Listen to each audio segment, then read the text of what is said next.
যদি আত্মীয়রা কুফরি করে তো আপনি এত ভয় পাচ্ছেন কেন কুফরিকে?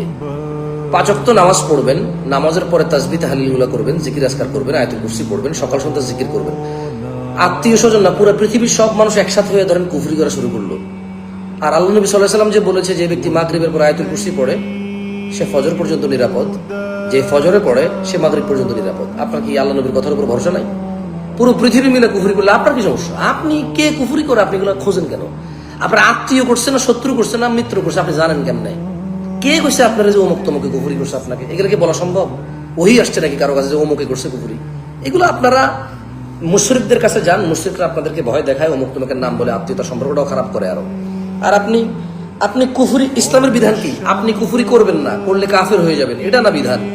কে কুফরি করলো না করলো এগুলো দেখার বিষয় আছে আপনার। আপনি 5 ওয়াক্ত নামাজ পড়বেন, সকাল সন্ধ্যা জিকির আজকার করবেন, হারাম থেকে বেঁচে থাকবেন, অশ্লীলতা থেকে বেঁচে থাকবেন। আপনি কুফরি, জাদু টোনা, কালা, সাদা, নীল, লাল, একবার বিষাক্ত কালা, আলকাতরার মতো কালা কিছু করলে আপনার কি আসে যায়? আল্লাহ আপনাকে নিরাপত্তা দিতে অঙ্গীকার করেছে না?